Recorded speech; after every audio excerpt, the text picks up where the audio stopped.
करता ना ओ मदी आवाज दिया वो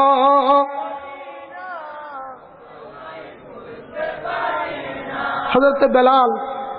বলতেছি ইয়া রাসূলুল্লাহ আপনার এই অসুস্থ শরীর নুরানি জিসিম যেই জিসিমের মতন যেই শরীরের মতন শরীর আল্লাহর জমিনে আর আছে নাই ইয়া রাসূলুল্লাহ আপনার এই নুরানি শরীর মুবারক মাটিতে লাগবে আপনি কষ্ট পাবেন আমি বেলাল দুনিয়াতে বেঁচে থাকতে আপনি কষ্ট পাবেন আমি সহ্য করতে পারতেছি না সুবহানাল্লাহ হাত দুটো ঢুকিয়ে দিলেন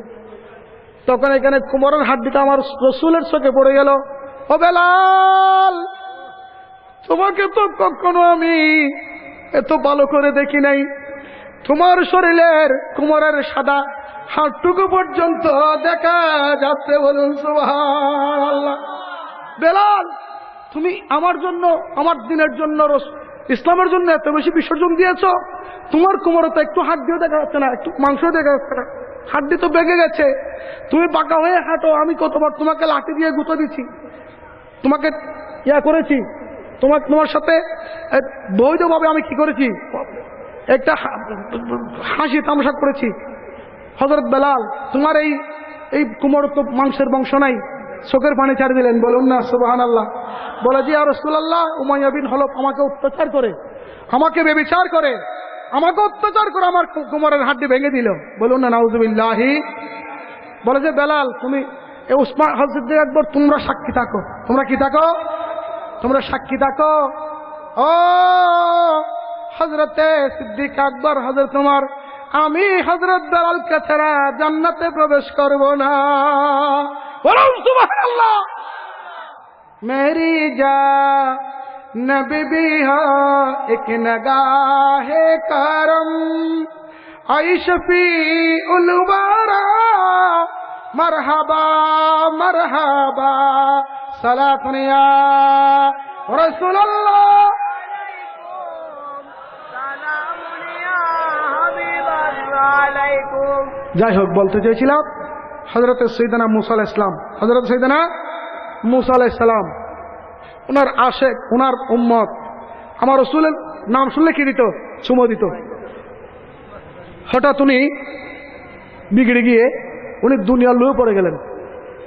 এই দুনিয়ার লোভে থাকতে থাকতে তিনি একদিন হঠাৎ ইন্তেকাল করলেন বলুন ইন্না লিল্লাহি ওয়া ইন্না ইলাইহি রাজিউন ইন্তেকাল করার পর এলাকার মানুষ সবাই আসলো বলল যে উনি গুনাহগার উনি কি সিয়াকার গুনাহগার বদকার হে মুসা ইসলাম আপনি উনাকে দাফন কাফন করতে পারবেন না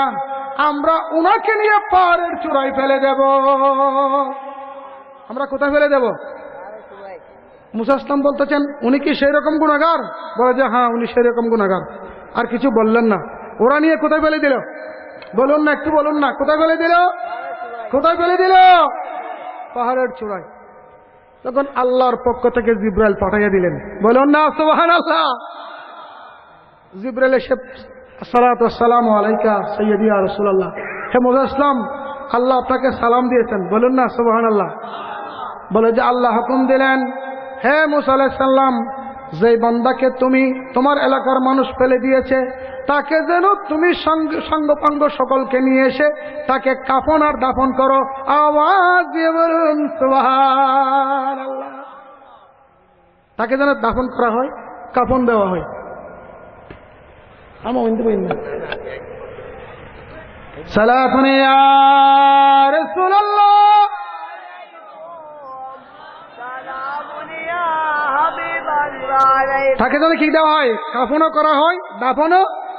করা হয় তখন মুসা ইসলাম আর দেরি করলেন না আল্লাহর কথাকে অমান্য করা যায় আমরা তো আল্লাহর কথা শতে শতে অমান্য করি না নামাজের কথা কয়বার বলা হয়েছে কোরআনে বলুন না কয়বার 82 বার কেউ যদি বলে নামাজ পড়তে হবে না তখন সে কয়টা আয়াত অস্বীকার করলো কয়টা আমাদের এখানে শরীয়তের দ্বার ধারণা অনেকে আছে কি নাই সেই জন্য গোলামানে গৌসুল আজম দস্তগীর শিক্ষা দিচ্ছেন শরীয়তই হচ্ছে একমাত্র আল্লাহু আকবার। ইয়া রাসূলুল্লাহ, গৌসুল আজম দস্তগীর, প্রধান বক্তার আগমন, শুভ আসসালাম, স্বাগতম, বক্তার আগমন, আসসালাম